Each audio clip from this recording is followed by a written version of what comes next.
que foi esse jogo? Um show de horror. Que jogo mais bem ruim do Grêmio. Ainda bem que o Inter igualou na ruindade. Que jogo ruim. Fala, galera. Continuando com as reações do Grenal, que acabou empatado no Beira-Rio, iremos mostrar agora as reações dos gremistas, que também estão bem conscientes em relação ao jogo. Nenhum dos dois times jogou muito, então nós iremos mostrar aqui agora as reações dos gremistas diante desse resultado. E para você que gosta desse tipo de conteúdo, se inscreva aqui no nosso canal, compartilhe com seus amigos, curta e comenta. Vamos lá, 10 horas 34 minutos, sobrevivemos. Que show de horrores. Que show de horrores. Deixa eu só arrumar aqui, peraí. Meus amigos, boa noite para vocês. Que foi esse jogo? Um show de horror. Que jogo mais bem ruim do Grêmio. Ainda bem que o Inter igualou na ruindade. Que jogo ruim. Eu fico com a sensação que se você que tá me assistindo, se a gente entrar em forma e correr, a gente farda no Grêmio. O Pavão é um exemplo disso. O Pavão, ele erra praticamente tudo o que ele faz. Ele cruza errado, ele chuta errado, se posiciona errado e vira o dono da bola parada do Grêmio, né? Cobrança de falta e escanteio. Não perde mais a vaga. Eu entender isso. Ele erra tudo. E ele vira o dono da bola parada do Grêmio. Bom, o Pavão corre. Bom, pelo menos a gente correu, né? Porque nos últimos 2 jogos nem isso. A gente igualou a vontade. Dos caras. Pelo menos isso. Jogamos um Grenal como tem que jogar. Ótimo. Isso é bom. Agora é muito pouco. É muito pouco porque do outro lado de lá, do lado do Inter, é pouco futebol também. Não vamos achar que empatamos o Grenal no Beira-Rio, seguramos eles. Eles jogam muito pouco futebol. Os dois lados estão bem conscientes, né? Foi o Grêmio hoje. O time do Grêmio não pode jogar tão pouco. O Luiz Castro hoje fez uma ideia, a famosa saída de 3, né? Saía com 3 atrás, recuou o Noriega para sair com os 3, espetou os laterais nas pontas e o Pavão virou quase um ponta, empurrava meio que o TT para o meio e não funcionou. O TT fez alguma jogada ou outra aqui, mas nada, praticamente nada. O Grêmio individualmente joga mal, coletivamente joga mal, o Arthur joga pouco, mas também porque a bola não fica. O Arthur não tem parceria no meio, né? O Arthur não tem jogador que tenha qualidade para tocar a bola com o Arthur. O Arthur vira para a direita, tem o Pavão. Vira para a esquerda, tem o Pedro Gabriel, que fez um jogo seguro, mas é um menino. O Noriega é uma lentidão. O Nardoni é outra lentidão, mas o Noriega ainda se entende que tá ali quase como zagueiro. Agora o Nardoni, pelo amor de Deus, cara. O Nardoni não tem condição.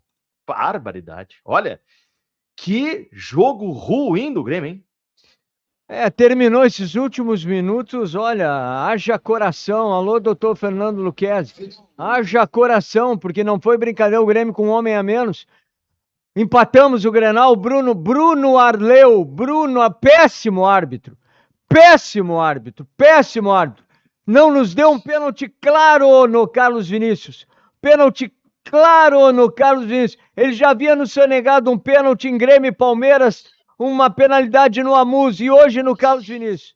O Grêmio não foi uma Brastemp? Não foi uma Brastemp, mas o Grêmio se entregou. O time tem que se entregar. Teve erros, mas teve acertos também. O Internacional, que achava que ia ganhar o jogo no momento que queria, o Pesolano dizendo que era o favorito, pois o Grêmio teve raça, teve vontade, terminou com um homem a menos, não é brincadeira, foi um jogo muito tenso e uma arbitragem horrorosa. O árbitro, os bandeiras e o quarto árbitro. Precisa melhorar? Sim, precisa melhorar.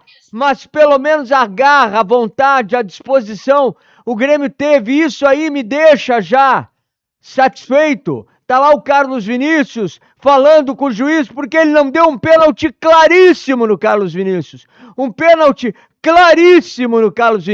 Mas a torcida deles sai vaiando porque eles acharam que iam nos ganhar, Pesolano dizendo que eram os favoritos. Não. O empate acaba sendo um bom resultado.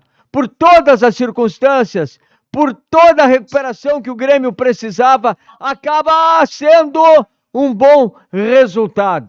Então, gente, eu quero dizer uma coisa para vocês.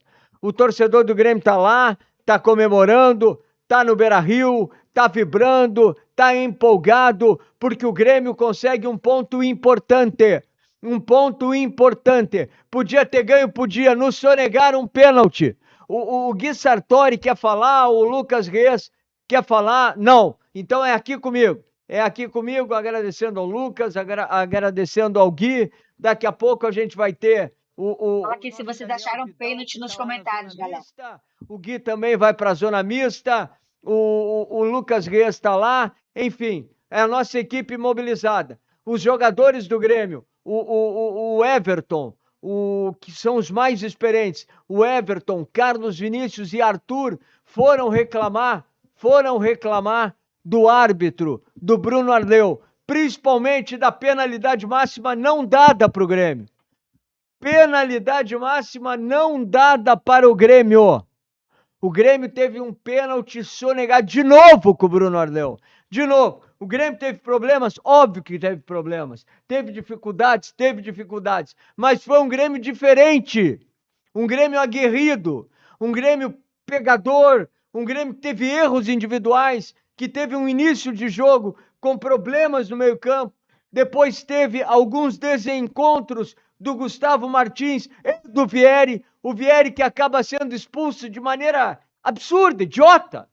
Uma expulsão idiota. A bola no campo do Internacional, ele dá uma machadada no jogador do Internacional.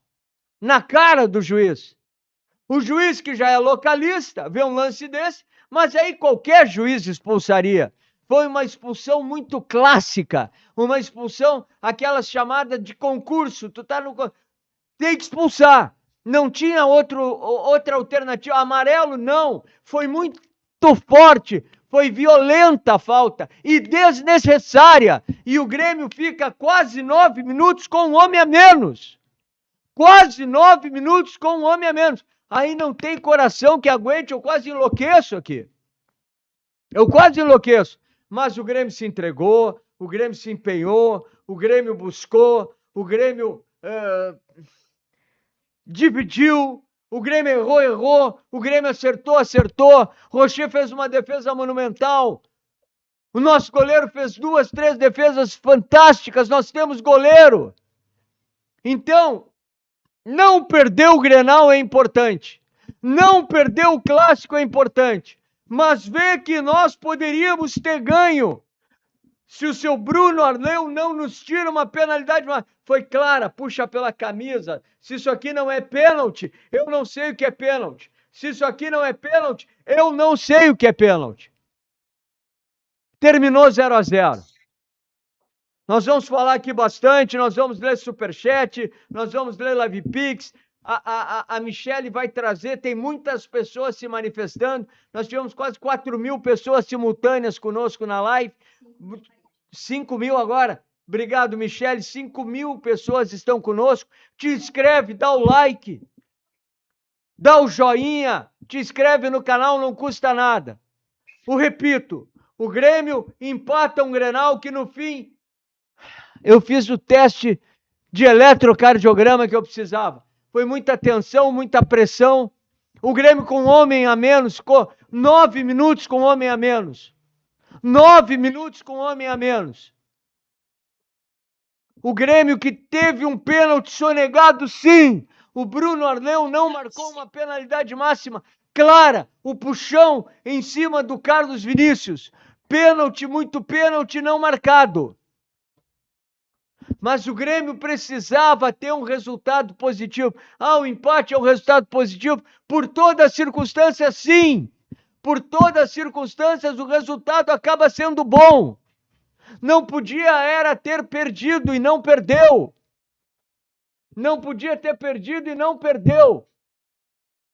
É isso que tinha que acontecer. Ele sabe que eu tô com eu tô meio confuso, assim, porque eu não sei se eu fico aliviado, que a gente não perdeu. Eu não sei se eu fico irritado, porque a gente não jogou nada. Porque, assim, a minha preocupação com o Grêmio, ela vai ser sempre em relação àquilo que o Grêmio tá demonstrando, ou que eu possa acreditar que o Grêmio vai mudar. O Grêmio de hoje é um Grêmio que não perde por um pequeno detalhe. Porque se a gente olhar assim, mas tem 2 lances capitais, um para cada lado, né? tem uma defesa monumental do Everton no primeiro tempo, numa finalização na entrada da pequena área, queima-roupa do Borré, e o Everton faz um milagre caindo com o braço esquerdo sobre a bola e fazendo a defesa. E tem um lance perigoso do nosso lado também, do lado do Grêmio, no segundo tempo, na mesma goleira, só que no segundo tempo, quando tem uma cobrança de escanteio do Pavão, a bola vem aberta, o Vieri consegue se antecipar e finalizar, o Rocher faz uma grande defesa, a bola sobra para o Nardoni, que de cabeça acaba de bate-pronto tocando por cima da goleira.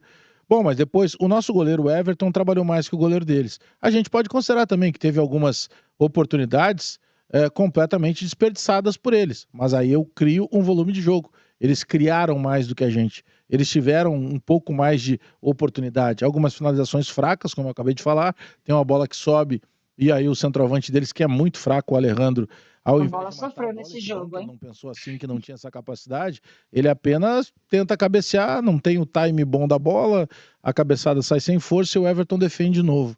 Mas eu tô preocupado com a forma que o Luiz Castro tá vendo o futebol.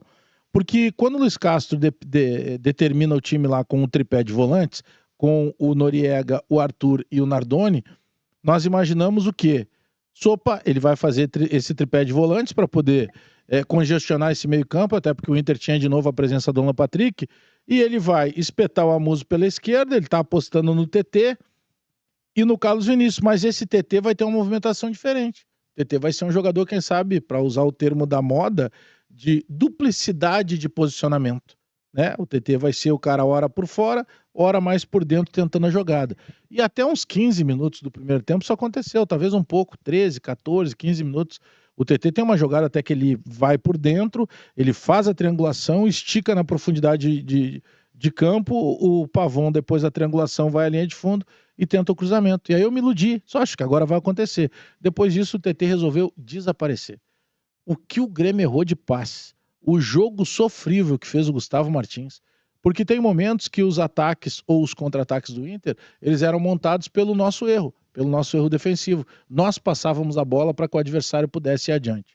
Mas o Grêmio no segundo tempo, quando tem a expulsão já ali por volta de 42, 43 do Vieri, eu acho que o Vieri foi bem expulso, e esse é um dos poucos ímpetos que ainda está difícil de controlar no Vieri, porque o Vieri é um jogador que ele ainda está amadurecendo, e quando ele surge na base, que a gente vai olhar lá, e eu vi muitas vezes ele jogando pelo Sub-20, eu sempre considerei ele um zagueiro até mais técnico do que ele está sendo, tá? Eu sempre considerei um zagueiro de muita força, um zagueiro de perna esquerda, um zagueiro que antecipa bem, um zagueiro que deixa a vida em campo, sabe? Ele lembra, assim, algumas coisas do Kahneman. Só que ele é um cara que, às vezes, ele vai sempre no limite e daqui a pouco ele passa do limite. O que ele fez hoje, na expulsão, poderia ter custado uma derrota para o Grêmio, né? Porque os últimos 7 minutos dos acréscimos, mais os 2 que faltavam, vão botar em torno de 9, 10 minutos que o Grêmio praticamente só se defendeu e torceu para que a bola não entrasse nessa parte final.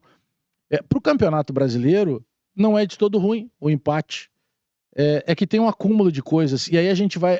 Quando tu tem um acúmulo de situações, a gente começa a enxergar ou tentar ver problema em tudo. Como o Grêmio não consegue ganhar no campeonato, é o 8º jogo, se eu não estou equivocado, de 8 jogos tem apenas uma vitória, isso complica bastante. Então, por exemplo, o Grêmio que em determinado momento a gente esperava que ganhasse do Remo, não ganhou, esperava que ganhasse do TikTok lá, do City Torque, e acabou perdendo. Mas o Grêmio de hoje era uma incógnita, porque não é porque o Inter joga bem, não, o Inter é um time sofrível. O técnico do Inter, o Pesolano, ele tá tirando mais do que ele poderia tirar desse time. O grande problema é o que o Grêmio não faz. E o grande problema é em quem a gente acredita. Não dá mais para acreditar no TT. Assim como a gente não acredita mais no Monsalve, não dá para acreditar no TT. E esse tripé de volantes que a gente imaginou ficou só na nossa cabeça.